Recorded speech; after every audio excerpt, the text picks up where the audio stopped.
My name is Kris Gethin, and what I aim to bring to you is inspiration, motivation from clients, everything that will allow you to evolve as a human being. What's up, party people?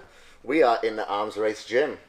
Smoking? Smoking? Not yet, but we're about to. About to. Okay. Been a long time since I've seen you. Yeah, it's been, how many years has it been out? Well, we're talking like old men now. Yeah. How many years has this been? Well, like I think 4 years? I haven't seen you since our regular times at like bodybuilding.com. In passing from time to time afterwards, but like we haven't had a full-blown sit down in years. Yeah, because we went to Body Power together. Did Yeah. we go to FIBO together at all? I've never been to FIBO. No, okay, Body Power. Yeah, we've done a bit of gallivanting over the years, but it's probably been about 4 years or so, man. High fives during passing. And that's it. Yeah, exactly. Yeah, but you don't come out to Oregon that much, do you? This is the first time I've been here, mate. Yeah, and you barely did. You went over to Washougal. Yeah, I went to Washougal to watch this. a motocross, and then popped on down to see you to see if your hamstrings are up for it and whatnot.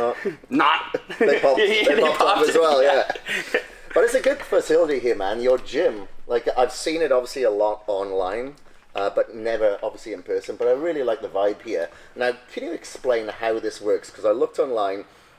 Michael Johansson was going to come, but he couldn't come. But he looked online as well. It's like, well, it's not a gym membership. Yeah. You don't have day passes. Yep. You don't do one-on-one training. Yeah. How do people come to a gym like this? Or don't they? So that's kind of what it is. Thank you. So really what it is no one can really come to this gym. It's private for us, and it's not something that, you know, when we post about it and stuff, it's not like we're trying to showboat or even say that like, hey, check out this awesome place that you're never going to be able to get a day pass to. It's kind of like we treat this gym as like an office. So if you were to rent a space for your practice and you go in there and you do your thing, you know, it is, you know, a work environment. So this entire setup is more considered like an office for us. We come in here, we get our filming done, we get our content done. As we talked, it's like imagine going to a gym and you're like, man, I really want to put together a chest workout, and I'm traveling right now, or I'm in town, and for some reason the people that are at my gym aren't letting me do it today, or the front desk person's not, you know, feeling it, or your entire workout and content, which we all do online, is centered around somebody else at a gym. And not just out here in Oregon, you don't have a fun environment like that. It's not like you can go to all these gyms in like, you know, Florida or, you know, California where everyone's kind of on the same page. Oregon, it's like there's no real fitness community that's close. It's all spread out. And out here, it's like maybe we just end up doing our own thing, get our content done, protect what we do every single day, and that's kind of what we do here. So when people see it and they want to come in and train, we do the open gyms. As we were talking about before COVID, we did 2 or 3 a month, which was a lot of fun. But COVID kind of put the squash on things, and what we're doing now is just one a month, and what we do is $15 cash or 5 cans of food, and we donate everything to the Oregon Food Bank. So this is not a place where we want to make money. We're not trying to. We want people to experience the gym, and that's our way to do it, is the open gyms where people can come in here. We make it really chill. We want people to come in here. If you guys want to come in here, smoke weed, try, you know, training on weed for the first time. Like we've given people rides home to their hotels because they're like, that caught me off guard. I didn't realize that was how that fucking feels. And you're like, all right, I'll take you back, you know. But it's kind of like one of those open environments where it's like, dude, come in here and have fun. Like, we'll take the dumbbells and go out in the parking lot and go do walking lunges, you know what I mean? And kind of experience, you know, what you want to do in a judge-free zone. But probably won't ever open up in case if we do open it one day, maybe. But as of right now, it's just us doing our thing. What was a percentage decision of you thinking I need a gym that I'm just going to train at by myself because I want to smoke weed? Yeah. Or what was it, you know, was it leaning towards I need a content hub where I can shoot the content in a controlled environment for the socials, which you've been very, very successful at? Yeah. So this whole thing actually started with kind of like a fallout. So when we were over at 24 Hour Fitness, we were getting in trouble for filming. This was years ago, right? No one, you know, they are all like, hey, we're in the background, blah, blah, blah. A lot of the big boxes, when social media was getting bigger, they were like kind of cracking down. So we were realizing like 24 is not going to work anymore. We ended up leaving. There was a local gym that we ended up going to. And when we were there, I ended up paying for a couple memberships for camera people. My fiance, now wife at the time, we just had like 5 memberships going to this gym. It was like a rad situation, but really supporting this local gym. And then over the course of time, the local gym just wasn't really, they were wanting more, or they weren't happy with the filming we were doing. And we were paying to go in there early, but they wanted more. It was one of those things where it was like, where's our cut kind of a thing, but we were doing so much. And it was just kind of one of those, 24 didn't work out. The local gym, you know, who we're actually close with those guys now. Like we were close prior, had that falling out, and you know, time goes on and you're chill. But back when that happened, I was like, man, 24 kicked us loose, or we're giving a shit. We went to our buddy's gym because he was like, this is where it's going to be, man. This is where you want to train. This is where it's all going down. We'll never fuck with you.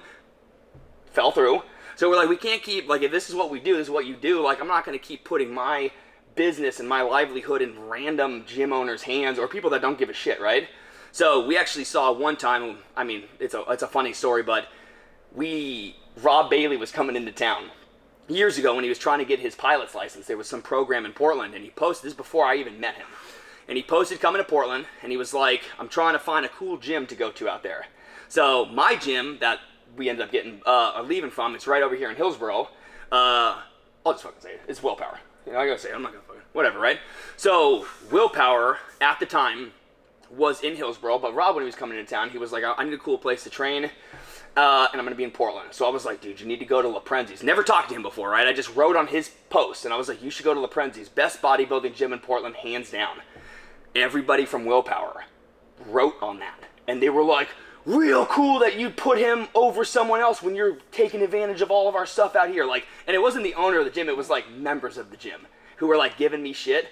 Casey and I were we were on vacation in Mexico when this whole thing was happening, and I turned over to Casey. I go, fuck those people. I go, this is ridiculous. I go, we got 5 memberships to this place. I go, let's bail, get rid of this stuff. We got home, canceled our memberships.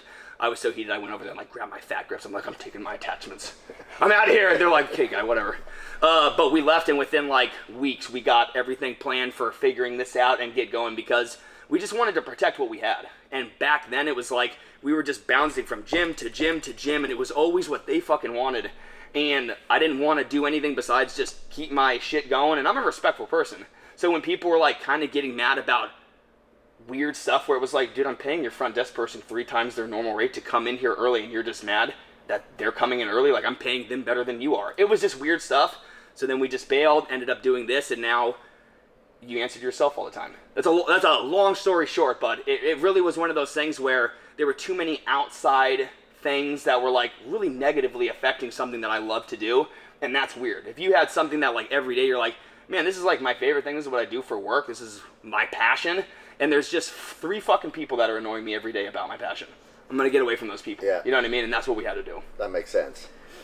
All right, we're going to go on to various other business things that you've got up to as well, because you seem to excel in quite a few areas that cross-pollinate within the fitness area, and maybe we'll talk about the other kind of pollen later as well. You know what I'm talking about? Boom, boom. So then did you start the gym? No, it's the Clifford Lennox you started before you opened the gym. Clifford was the first thing we ever did. Like, where did that come, and what's the name all about? Yeah, so Clifford, another one of those funny ones. So back before we did anything, Clifford was just a belt company.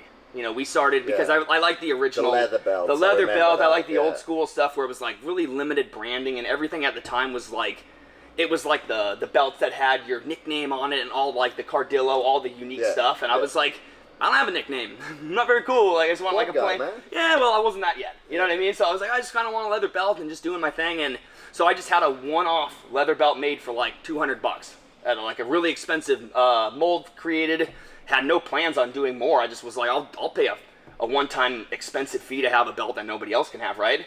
So I made the belt. It's literally the one that's in that frame right there. Oh, cool. It's all kind of faded. Yeah. And I wore that for like 6 months. And over the course of that time, people were like, hey, where'd you buy that belt? You know, where'd you get that? And that's when the whole thing kind of started. But prior to even naming the belt, Clifford Lennox, we were doing a live at my house back in the day.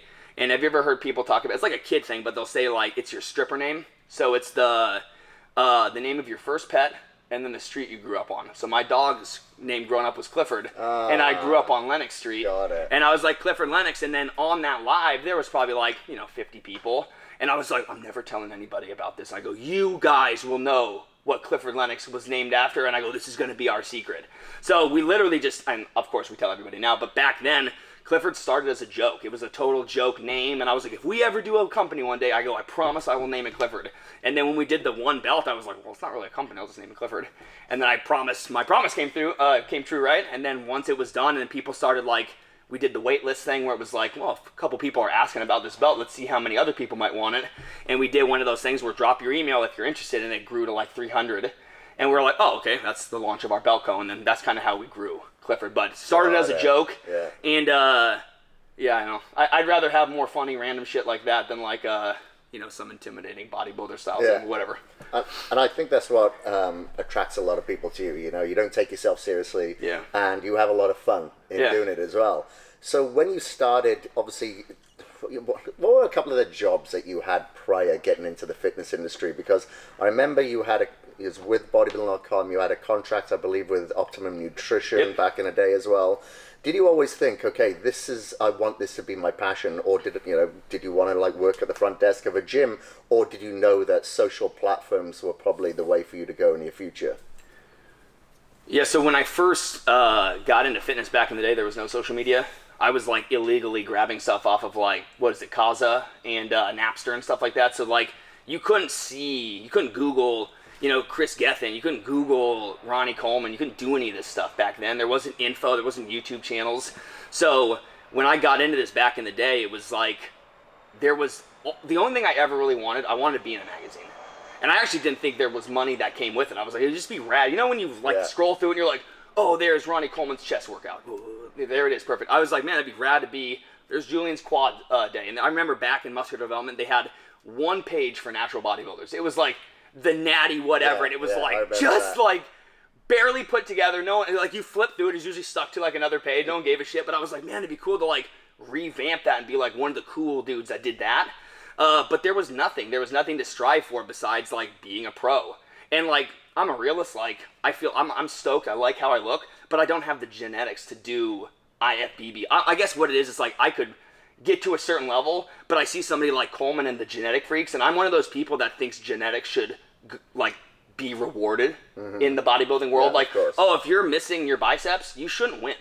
That's me. Yeah. Coming from a dude who's got lagging body parts, I'm basically setting myself up to fail every show from now on. But just seeing like the Chris Dickersons and like, oh, that guy's not the biggest, but he's perfect. It's like, I like that. Bob Paris, you might not be the fucking biggest dude, but like you cut that dude in half and you look the same on each side. Dexter Jackson, like I'd rather look like that and whatnot. So, I just didn't see much for myself back then. And then when you don't have social media to compare to, it was just kind of like, well, maybe I'll just be like a local dude who gets into bodybuilding, but there's nothing that you can do, right? And then when social media finally came out, I actually got sponsored by Optimum before I had social media. When I got sponsored by Optima, I won the 2013 Oregon Ironman overall. It's a natural bodybuilding show in Washington. And when I won, they gave me the mic afterwards, and I was talking and stuff, and you do your little thank you speech. And when I walked off, one of the Optimum reps that was down there with like the little booths, it was the same place where I think they did the Emerald Cup. Oh yeah. Same Craig and whatever production. Elaine, exactly. Yeah. Really nice people. One of the ladies that was doing Optimum, she came up and she was like, we want to offer you a sponsorship deal with Optimum because we really like how you presented yourself. They basically gave me a bunch of props with how I spoke on the mic, which was weird because I was like, thanks for not giving me any props on my physique. Rad. But you know what I mean? But it was cool, and that's how it started. And I remember when I got with Optimum, my manager at the time was like, you should probably get an Instagram. And I was like, well, social media's not really my thing. And they were like, well, you can't be on the team with that. I'm like, all right, cool, well, I'll do it. And that's when it started picking up. But, back when I started getting into social media and I was doing more bodybuilding, because I like getting into the off season, getting a little thicker, not being shredded. When you see people like Steve Cook, when you first get on social media, you're like, man, I got to be diced 24/7 to grow a following. Well, I'm not going to be growing a following then. So I started doing more stuff where it was like, man, when I'm doing my social media, if I'm not bringing value to you with my physique and my awesome look, like if I'm chubby in my off season, maybe if I help you with like my training or what works for me and I try to help you in some way, maybe I can grow a following that way. And that's what I ended up doing. So, but prior to any of that, like I was working full time in my family's trucking company. Before that, I had a couple of odd jobs through college and stuff. I worked out at 24, got fired, kicked out at 24 hours, pretty much permanently. For a while, it was like I got in. Why did you get kicked out? I had a buddy of mine. When I worked at 24 when I was in college, I had like a 20-pack tanning session. That's when they had the tanning beds, the upright ones in there. And I used one, and the whole thing lapsed. Like, I just did it, summer rolled around, I never used it. And then fall, I was like, oh man, I got like 20 of these freaking things that I never used. I lost all that money. And the front desk guy was like, just go, dude. He's like, no one fucking cares. Literally went tanning, came back. I think it was like the next day. The manager called me in, and he fired me for stealing. Because it was, like, I didn't have tans. my thing lapsed. But he fired the front desk guy too. Oh, wow. And I was really mad, and I actually got into it with the front desk guy to a point where it's like, I don't get heated, but I was really bothered because I kind of felt like it was my fault that the front desk guy got fired, and he had like a kid. It was one of those weird things where it's like, I told the manager, I go, this guy actually needs this. I go, fucking fire me, man. Fire me and sue me or whatever. I go, just don't fire Emmett. I go, that's ridiculous. Emmett had nothing to do with this. And he was just kind of like, well, you shouldn't have done that. Kind of like making me feel bad that I did that. Like a kid. Totally. And then before you know it, I start getting into it with him, and the way that he said it, he goes, I feel unsafe with Julian being able to get into 24s, and they got me out of 24s. They blacklisted me. I didn't go to 24s for 3 years. I ended up going to an LA Fitness, and then I went to a Nelson's Nautilus gym out in Milwaukee, which was like kind of what we were talking about. It's like you got to drive. I drove probably an hour every day to the gym and then back because it was the only one I could get into.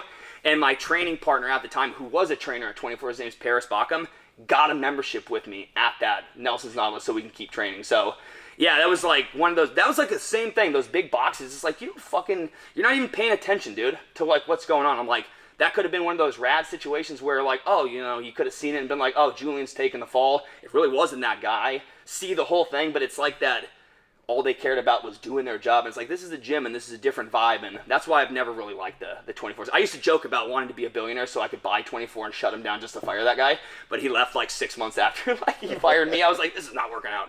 But yeah, it was training prior to that, a little bit through college. But when I was in college and there was no social media, even if there was Facebook or MySpace back then, there was absolutely no way to make really any money on it. It was just your classic social media.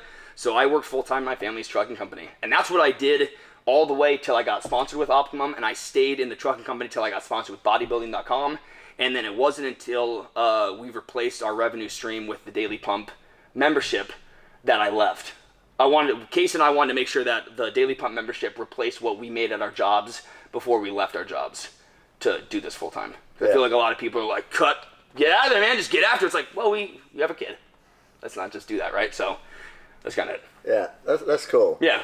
Like I remember as well starting my own social media because I was at bodybuilding.com. I'd started doing these video trainers, even though I didn't want to be in front of the camera at all. And somebody there said, you should start a Facebook fan page. I'm like, fan page? What the fuck sounds weird. I'm not a fucking celebrity. I don't know fans. What are you talking about? You know? But eventually get it done. Now the algorithms are very different there, but it was a good move then. You got to get uncomfortable sometimes. Yeah. Don't want to be in front of the camera, but then you become a little bit more comfortable and you're like, okay, I'm really glad that I was kind of forced to do that. You know how we were talking about like getting into this whole thing, like there's just different levels, and I think if you get into the sport, bodybuilding and everything, and I looked up to like a lot of I don't know if you saw my recent posts.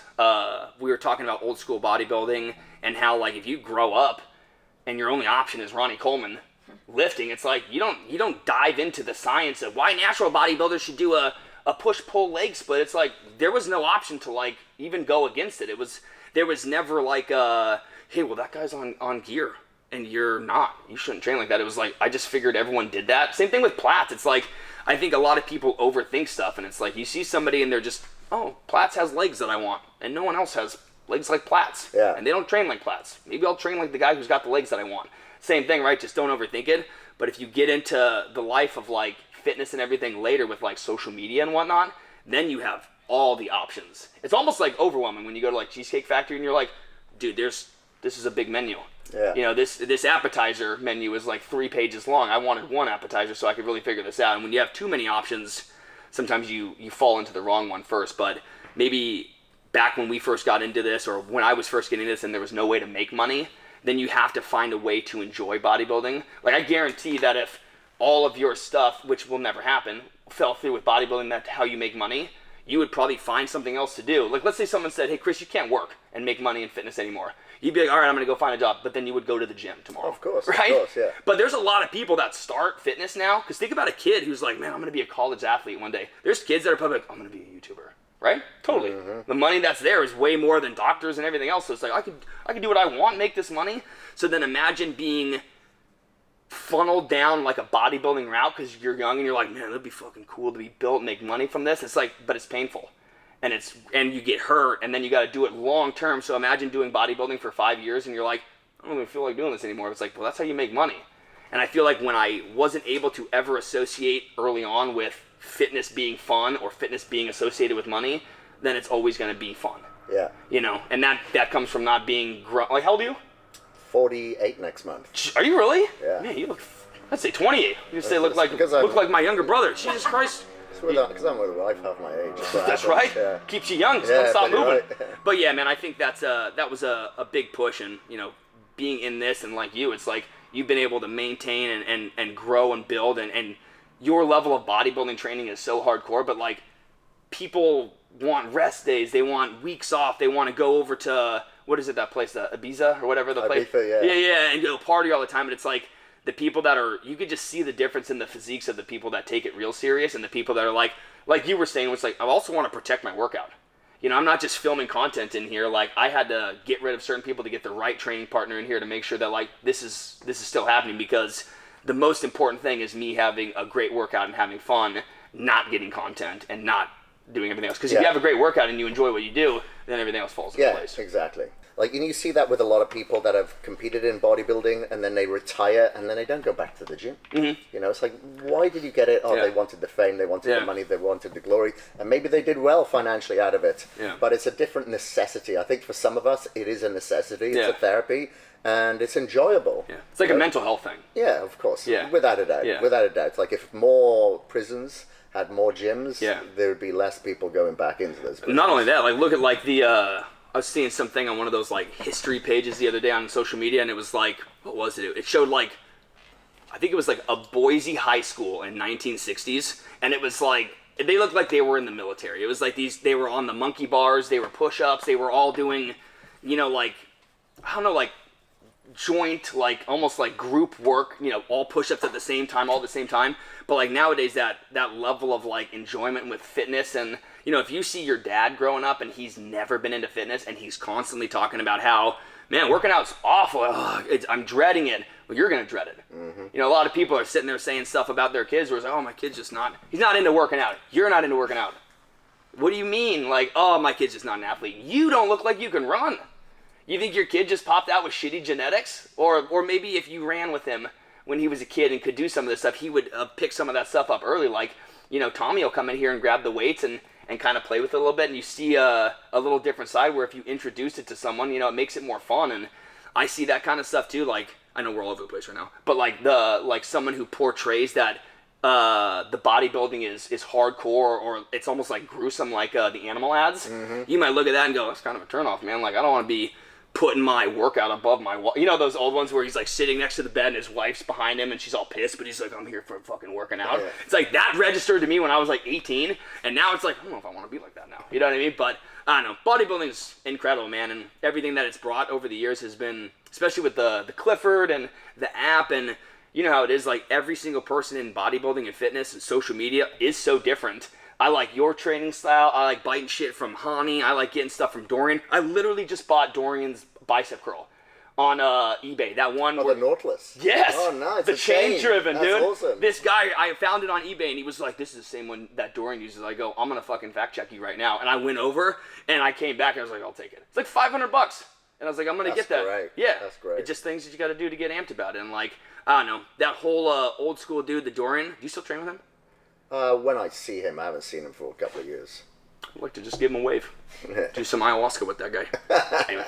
So moving on to the daily pump, can you tell us a little bit about how that came about? Where did that start? And what is it exactly? Yeah. Like, I'm thinking, okay, it's you working out every day, but you must be taking days off. Yeah. So my training routine is what the daily pump is. Kind of like how we were just talking back when I got on social media. I would literally followed Evan Centopani's bulking diet. It was... So we're speaking of Evan, actually. 300 grams of protein. I think it's 450 grams of carbs, 120 grams of fat. That's when I got up to like 260 pounds. I'm 200 pounds now. So... that was like, you look in the magazine, that's what you do. You look at who's got the chest that you want. Coleman, okay, that's how I'm going to train. But it was always like, well, when's the next magazine coming out? How many times am I going to do this workout? And this is the October, issue of whatever. Like, I need fucking the next one so I can see what the next chest routine is. And I'm like, there's no way he's doing this every day. And then I'm like, well, is he doing it every day? Then you start questioning everything and you don't know what you're doing. So over the course of like being a kid, going through my 20s or early 20s and learning stuff from Lane Norton, Doug Miller, taking in all the stuff about high intensity with Mike Menser and Dorian Yates, and also falling in love with high volume, finding all the different things, good form no matter what, and you kind of put everything together and start to figure out, oh, well, I have some knowledge, I'm growing my physique, I'm doing this. And once I started figuring out that, like, my training and everything, just like everybody else, once you find out something that works for you, I kind of thought about, like, all the kids that were like me growing up, where it's like, God damn, I spun my wheels for years. And if I just had this mentality back when I was 15 instead of 23, where would I be right now? You know what I mean? And I just thought back when we did the membership site, we were talking about, like, let's make something, bodybuilding's expensive, right? You got to get a membership. No one has bodybuilding equipment, so you got to go get bodybuilding stuff. That's a gym. Mm-hmm. You got to go get bodybuilding clothes if you want to. Whatever, that's another expense. You can go in there, whatever. But most people like to do the full gym thing, and that's expensive. So people at the time were doing $1,000 plans, 12-week plans, all this stuff that's like one-on-one, really expensive. And, just doing business with my dad and everything growing up, he's like, your price point's everything, because, this economy is just always going to do this. How many times have we seen the market crash in the stocks? Every other fucking year, it takes the biggest dump and everyone cries and it comes back, and you can expect that with everything else too. And I remember doing some of those plans where it's like, man, you're trying to get $600 here or $800 here, and when the going gets tough for people, you're the first one they're going to cut. Mm-hmm. Are they going to cut a $600 plan or the $1 monthly workouts? $1 monthly workouts, coffee at Starbucks is more expensive than that, right? Mm-hmm. So when you have something that works, like I knew for a fact that I was growing doing my workouts. And I was like, I know for a fact that if I'm growing doing my workouts, if somebody else does these workouts, they're going to grow. And if my workouts are good and they're cheap, maybe they'll stay forever. So we actually have people that are on the pump that you go down those little stumbling around a little bit and you kind of run into those roadblocks. Sometimes when we smoke, I'll straight up say out loud, I go, ooh, forgot, weed got me. What were we talking about? And then my friends won't even, skip a beat. Those big, squats. That's what it was. Okay, get back to it. Weed will throw you off big time, right? And it's kind of fun seeing somebody like the smartest fucking dude in the world stumbling a little bit. And you're like, man, I like Elon more. Yeah. You know what I mean? You're not even a stoner. You were just open to try it. No one, that's not fucking your business up. That's not making you a bad person. You just decided to try it. It's pretty cool to me. Yeah. Open, vulnerable, didn't ask for any cuts, fumbled over your words, let your stock go down a little bit. You're rad. That's fucking rad. Whatever. I think Dorian, got himself like a new fan base as well, because he was always so Absolutely. serious, so hardcore, quite the polar opposite to what he is now. Very chilled out, very thoughtful, and thinks a little bit more outside of the box, and is definitely loving life. Yeah, I think Dorian is somebody that my buddy Jesse and I talk about frequently in here, because he did it. It's almost like Jay Cutler. Like, he did so much, and then, he's still in great shape. He trains. You look at Dorian, you go, you're not like one of those dudes who stopped training and he just melted away. Like, he looks like he just looks like a gnarly version of how he once was. Like, he looks still super impressive to me. I don't see him anymore like doing poses and everything, but like shows his abs and whatnot. And you're like, damn, dude, most people 60 years old. Yeah, kind of like when we were talking, where it's like, man, you come off like maybe all your gear or something like that, and you're not even that serious of a bodybuilder. Those people straight up just stop. And it's like you see somebody like Jay or Dorian. It's like, man, you look like you kind of put more work into everything. You take your health and fitness more serious nowadays. So Dorian opening up the weed thing, and I mean, I think I'd say Arnold gave the glimpse to it with his little numero uno weed after the Olympia. But like Dorian talking about it and going and talking about doing the ayahuasca and his experience with that, and there's something refreshing about somebody that says something like, I think you only need to do it once. I did acid when I was in Colorado, and it was one of the coolest experiences I've ever had. And I literally walked away thinking, probably do that once a year, max. Yeah. Don't want to do that again. You know what I mean? It's you just kind of know. And then weed's one of those ones where it's like, dude, you come off it and you're like, oh, I'm not high anymore. Well, let's go to the store now. You know what I mean? It doesn't ruin everything. So it's like you kind of see everything. But when you see somebody like Dorian and you're like, oh, or he's talking, he's like, oh yeah, we were vomiting and throwing up and we're sick as hell and probably wouldn't do that again. You're like, but you did it. That's rad. Like that's a scary thing to like kind of cut your mind loose and being like, run with it. Let's see where this goes. And that's something that I want to do too. So when you see somebody like Dorian or these dudes where you're like, man, you're so straight laced and you train in that dungeon of a gym for freaking your entire bodybuilding career and just wanted to do your thing, and you have probably more in common with all these fitness people than the other guys that showed everything, right? Like, I feel like I have more in common with somebody like Dorian with his lifestyle and his, like, thought process in mind than the Venice Golds dudes. Yeah. Right? I don't even know how to describe that. It's like, I like the vibe of, like, the beach bum bodybuilder, like, hey, I'm smoking weed in here and I'm fucking taking this serious too. But just something about, like, as hardcore of Dorian's vibe was, to be that into drugs too, it's like, I don't want to say it makes me want to do drugs. Kind of makes me want to do drugs. All right, well, we'll finish this off now, but before we do, just out of interest, do you microdose anything, you know, whether that be LSD or psilocybin or anything like that? I want to do psilocybin. So Casey's tried it a little bit. I've tried shrooms, and I like it. I think what I've heard from a lot of people is what you get from mushrooms is what you want from weed. Mm-hmm. I hear that a lot. It's like, because when you smoke, I mean, it truly is like it's like a pastime. It's like when you go smoke with your buddies, you grab your cig and you go smoke, right? If Jesse and I are smoking a joint, you grab your joint, you make kind of a thing about it, right? Yeah. But like if you can wake up in the morning and take your little pill, your capsule, and kind of move on with your day, and you feel it like you would like an Adderall or like an energy drink or something like that. You know, what's really cool, have you done shrooms? Yeah. Microdose? Yes. Do you microdose now? Yes. Do you enjoy it? Yeah. So I've a few people, because I'm so into weed, have had sit downs with me and they're like, you would love shrooms because it gives you what you're shooting for. Like you would, but that's the thing. It's like I'm kind of going back and forth with I enjoy smoking, but if I cut out that and put in the psilocybin, I just think that eventually I still want to smoke weed, but I think the psilocybin is what is going to be the. You can cycle that for sure. You know, you could do 3 days on. You could do maybe 1 day of like LSD. What's your favorite?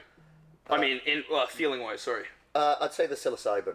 Yeah. Yeah, I lean towards that. Psilocybin helps me a little bit more with focus. Let's say if I'm editing content, I'm focused a little bit more on that editing process. With the LSD is a little bit more creative, I find. Oh, okay. You know, if I want to be a little bit creative, I've got to think outside the box. Let's say we're planning something for next year. Yeah. LSD. I will say LSD was pretty, it felt very earthy. Because when we were in Colorado, we were in Breckenridge, and it's just forest. So we went out to like this. We were with Hayden Schneider, Katie Hearn's husband, who owns Alani. Yeah. We did like a guys trip, and they invited me out, him and his brothers and some of the other dudes in the industry, and we all take acid, LSD. So we walk out, and I've never done it before, so I was like, hey, if I die, my wife's gonna be fucking mad. You know what I mean? So everyone's like, oh, don't worry about it, man. So we go out there, and I'm with a bunch of people that I really like. They're not sketchy at all. So I was like, okay.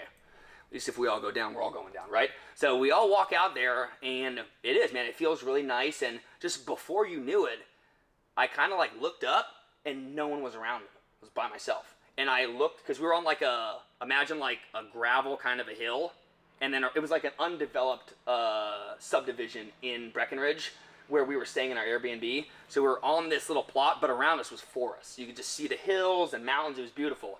But all of a sudden, I'm like looking around, and like, we had 5 guys with us, and we were all on different points of the mountain facing away from each other.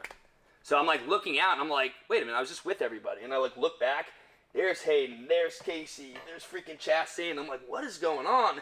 And then I'm just like, wow, that's really nice. And then you can kind of see it, and then before you know it, we're all together.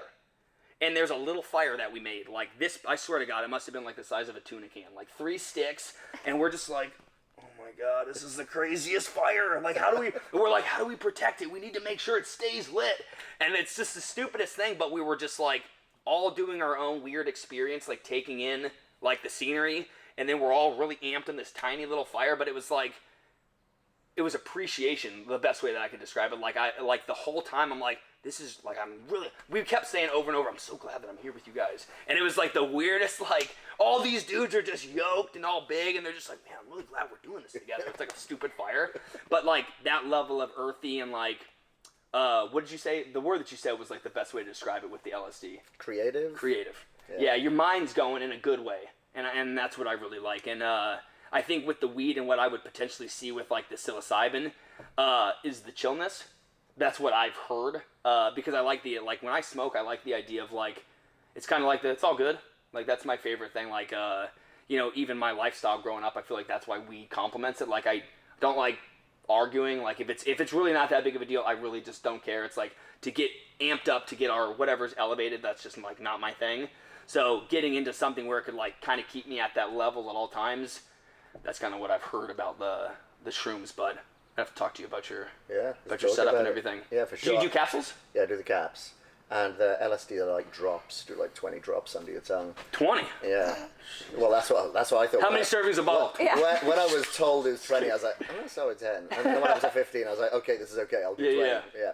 So, one of the reasons what I like behind it as well is like the neuroplasticity. It's good for the brain health, I find, So that's one of the reasons behind it as well. But anyway, we're going to get into this leg workout now. I think Sunshine says, the reason why Julian wasn't doing a leg workout is because he's pussying out. Yeah. Sounds but I'm right. going to say, well, hamstrings hurt, quads are fresh. All right, I'll do some quads then, brother. But thank you very much for your time, mate. It's an absolute pleasure. Thanks for coming out, man. Yep. And if people do want to find you, they want to contact you, they want to talk, obviously we'll put the links to everything that we spoke about in the show notes. Where can I come grab you? Smith.Julian on Instagram. That's kind of my main hub right now. Don't really do much on Facebook anymore. Just cross-do my content. So hit me up on Instagram, DM, emails. DMs and emails are my work. So if you guys got questions, I check them every day. Let me know. Arms Race Nutrition for subs. Clifford Lennox for workout gear. And the Daily Pump for my workouts. And appreciate you guys. Awesome. Thank you very much. Peace. Thank you ever so much for listening. My name is Kris Gethin, and I am out.